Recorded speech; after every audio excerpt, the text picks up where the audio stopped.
welcome to such an exciting episode of Furries in the Media. I'm your host, Bruzo Dragonius, and today I'm going to review some documentary from Vice called The Truth About Furries. Fandom, not fetish. Wait a minute. Actually, that doesn't really sound right. I mean, does everyone know that I'm taking over for Furries in the Media? I mean, oh my god,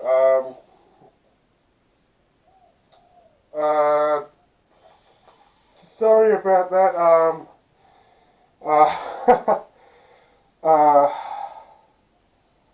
wow, I'm just going to turn this camera off right now.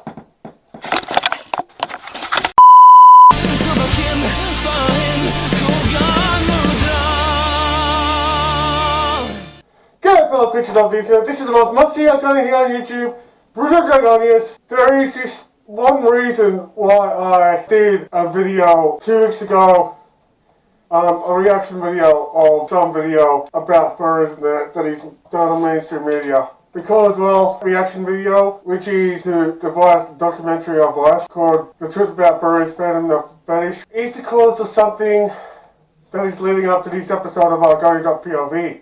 This episode of Argonian.POV is on how the mainstream media portrays this fandom that I, as you already know, that I really do love and I enjoy being a part of, which are the furry fandom. I know for sure that documentary of Fandom Not Fetish, The Truth About Furries, is pretty much of a good example of how the media is getting to know the furry fandom and the way that the mainstream media portrays the furry fandom as. Because yeah, there are some downsides of people seeing this fandom, seeing the furry fandom as a fetish. But the thing about it is that yes, there may be some weirdos out there, hell, we're the weirdos, but there's a lot more weird things that you would find right on the internet, right? So with that documentary that I just watched, that is an example of how furries are portrayed in the best as possible way, because, well, they're just interviewing furries, and like actual furries, not just people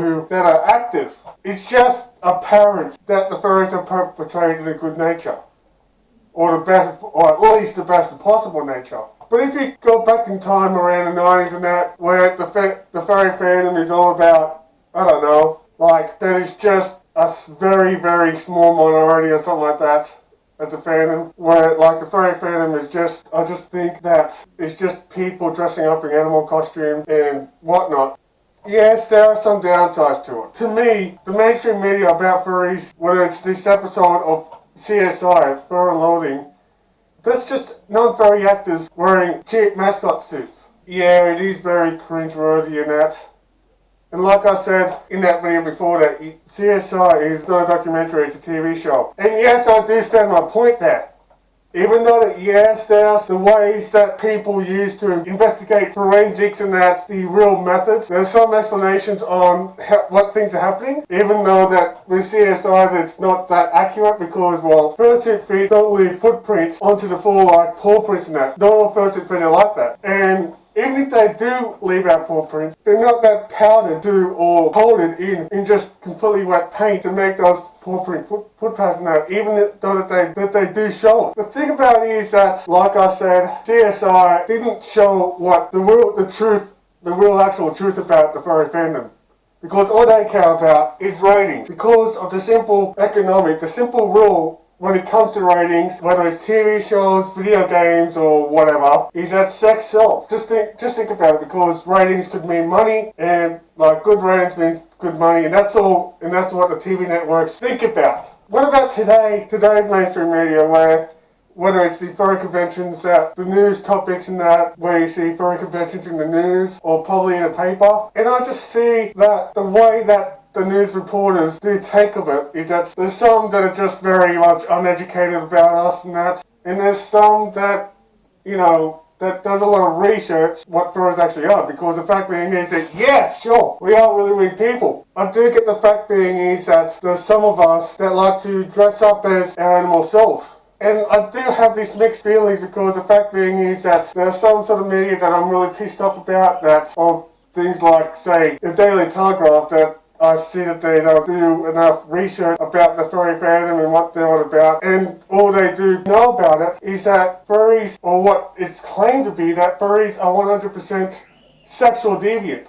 But not all of us are. But this isn't the mainstream media's fault for betraying us in such a bad way and giving us such a bad reputation. It's also some of the other furries that gives the fandom a bad reputation as well. And it could be, for an example, of how they just tend to not probably the words correctly, and that, you know, maybe if one furry gets interviewed in the news and that, they'll probably get twisted into some sort of question of saying, what do you do in the furry fandom?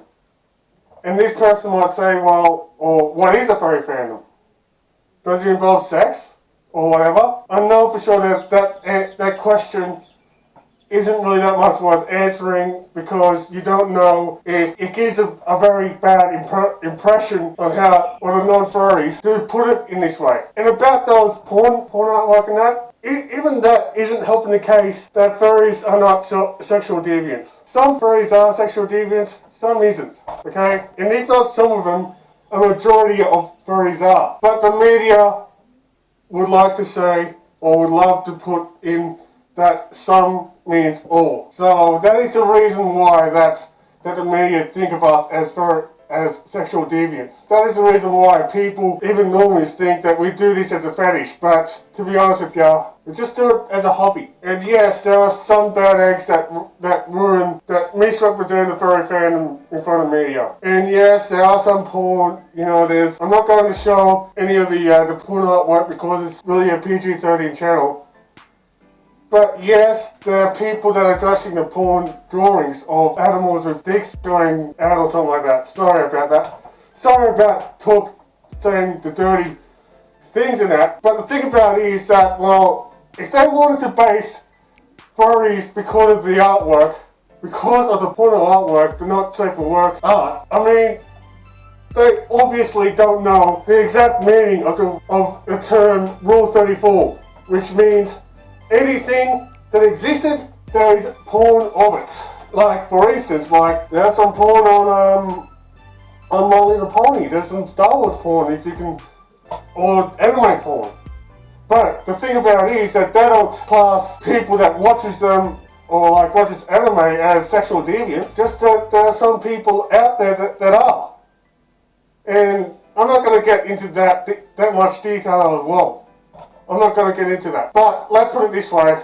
Yes, I do say that there are a lack of research on mainstream media about what the furries are, because we're just, at this moment, a minority group that is just growing. There may be some medias out there that would lay up the fact and just talk about the furry fandom as is, about the good stuff, like how we do dress up in animal costumes for our artistic expression onto ourselves, or as ourselves, that they may know about the fact we're just a fandom of creators. And there are some stages where they might eventually know the true fact that in all furry conventions, some of the money goes out to charity. And we give our own money in our own will to charity. And maybe that the media themselves are just talking about the facts that they claim as the most basic and important information about the furry fandom, or that they wanted to get the text out there. Because you've got to realise, even though that yes, this furry fandom are full of sexual deviants, not all of us, but some of us are, or very few of us are actually. But you've got to realise, in order to truly know about the furry fandom, you've got to know about 100% of it. Like, there's a lot of different furries out there. You've got the YouTubers, you've got the fursuiters, you've got the artists, you've got the mersuiters, you've got the performers, you've got the dancers, you've got the con staff, etc, etc. The list goes on. But the point that I'm trying to make is that you can't depend on mainstream media to understand or to know 100% about what furries are. There are some channels on YouTube where actual furries do talk to you in front of the camera like I'm doing now, that know what the furry fandom is. Now, I'm trying my hardest to explain what the furry fandom is, even though that this video is on my view of how furries are portrayed in mainstream media. And yeah, there are some furries that like to just act as their characters and that tend to meow or woof or or whatever. There's a lot of people out there, or some facts out there in the Vice documentary. There are some things where I tend to facepalm over the fact that maybe that the furries are just talking about things that's just talking about too much information. Yeah, am I offended by the bad portrayals of the furry fandom still? Yes, I am. Can I defend the furry fandom from all this mockery and all these bad things that people talk about? Well, I simply can't change people's minds of how haters think of us. Because they're either one, either uneducated, or two, are just depending too much on their favourite shows to learn about us. But there are some furries in the media, whether it's here on YouTube, whether it's on Facebook or Twitter or Instagram, that maybe, if you're not a furry, you should check out and just understand what it's about. Hell, just for starters, you can just subscribe to this channel, and I will please do, and while you're at it, press on the notification bell icon, so you'll be one of the first people to know when my videos are out. Us furry YouTubers, whether it's myself or whoever, we're the actual furries. We know about what's going on in the furry fandom, know about it. So please, don't trust mainstream media as your main source of what furries are. But also, if you want to know what furries are, maybe you can just give furry YouTubers like myself a bit of a watch. And I really do have my say about that. Comment down below, what are your thoughts about how the mainstream media, like whether it's a news media or newspaper or whatever, portrays us as an act. Do you think that sometimes we furries do tend to go the wrong, like we've got to put our feet on our mouths and just talk about the bad side? Or do you think it's 100% the media's fault for portraying us as such bad people, as such sex praise?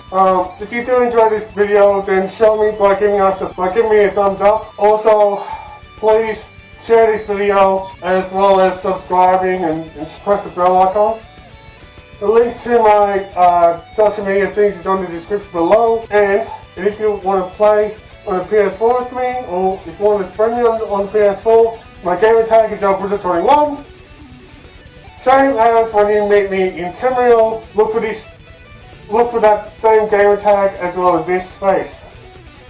Anyway, the most must-see Argonian on YouTube, Bruzo Dragonius saying, I love you, you matter, thank you for watching, thank you for sharing this, if you do, because I really do encourage you to share this. Thank you for subscribing. Hashtag, my human self is ugly. Hashtag, let Bruzo win.